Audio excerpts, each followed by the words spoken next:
Hello प्यारे बच्चों और मेरी प्यारी प्यारी यूट्यूब फैमिली। तो आज हिंदी नामे के सफर में अगला चैप्टर हम लेकर आए हैं लिंग। अब बड़े बच्चों को लग रहा होगा कि लिंग तो बड़ा आसान सा चैप्टर है। जी नहीं, नहीं नहीं भी नहीं कह सकते। हाँ, आसान है, लेकिन 3rd क्लास से लेकर 10th क्लास तक के बच्चों के लिए इम्पोर्टेंट तो है, क्योंकि पद परिचय करना है, पदबंध करना है, बहुत सी चीजें हैं जहां पर आपको छोटे छोटे से कंफ्यूजन होते हैं। तो चलिए इस छोटे से चैप्टर को बहुत क्विकली सीखते हैं।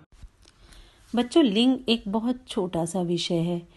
यहाँ पर हम बचपन से ये पाठ करते आए हैं, लिंग बदलो, माता पिता, लड़का लड़की, युवक युवती, ठीक है। लेकिन हिंदी में हम मात्र 2 ही लिंग लेते हैं। हिंदी में 2 ही लिंग हैं, स्त्रीलिंग और पुल्लिंग। संस्कृत में 3 लिंग माने जाते हैं, लेकिन हिंदी भाषा में 2 ही लिंग हैं। तो अप्राणीवाचक शब्दों के लिंग की पहचान कैसे करेंगे? अधिकांश बच्चों की ये क्वेरी थी कि मैम अगर कोई अप्राणीवाचक यानी कि कोई निर्जीव वस्तु दे दी जाती है तो हम उसके लिंग की पहचान कैसे करेंगे। चलिए इस समस्या का भी समाधान करते हैं। तो इन शब्दों से पहले, यानी जो भी निर्जीव वस्तु दी जाए पद परिचय के लिए, उस शब्द से पहले या तो आप विशेषण लगा लें या उसके बाद क्रिया लगा लें। एक उदाहरण के माध्यम से समझते हैं। उदाहरण के लिए हम विशेषण लगा लेते हैं। मैंने एक शब्द लिया है विशेषण का, नया या नई, ठीक है। आप अपनी चॉइस से कोई भी शब्द ले सकते हो।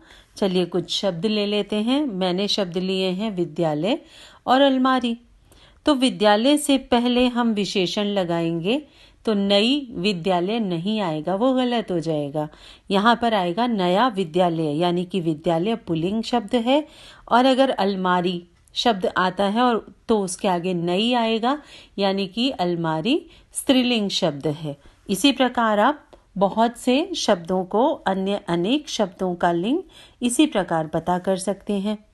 चलिए क्रिया लगाकर देखते हैं। तो क्रिया वाक्य के अंत में आती है। मैंने क्रिया ली है खरीदा या खरीदी। आप कोई भी क्रिया लगा सकते हैं, आसान सी। तो शब्द मैंने लिए दुकान और मकान। यहाँ पर दुकान खरीदी, अगर मैं बोलती कि दुकान खरीदा तो शब्द गलत हो जाता, लिंग गलत हो जाता। यहाँ दुकान खरीदी तो दुकान स्त्रीलिंग शब्द है, मकान खरीदा, मकान खरीदी हम नहीं बोलेंगे, वो गलत होगा। मकान खरीदा तो मकान पुल्लिंग शब्द है। इसी प्रकार पुल्लिंग शब्द जो सदैव पुल्लिंग शब्द होते हैं वो भी जान लीजिए। अगर कहीं पेड़ों का नाम आए, लेकिन इमली का पेड़ स्त्रीलिंग शब्द है। पेड़ों के नाम, महीनों, दिनों, समुद्रों के नाम, पहाड़ों के नाम, देशों के नाम और ग्रहों के नाम, ग्रह यानी जो प्लैनेट्स हैं हमारे, उन ग्रहों के नाम ये पुल्लिंग होंगे सदैव। वहीं पर नदियों के नाम, झीलों के नाम, भाषा, तिथियों और लिपियों के नाम ये सदैव स्त्रीलिंग शब्द होंगे। पदनाम किसी भी पद का नाम होगा तो सदैव पुल्लिंग होगा, जैसे इंजीनियर, डॉक्टर, राष्ट्रपति, प्रधानमंत्री, वकील आदि। हाँ, तो आपको समझ में आया होगा लिंग का एक आसान सा चैप्टर, बहुत क्विकली और आसानी से।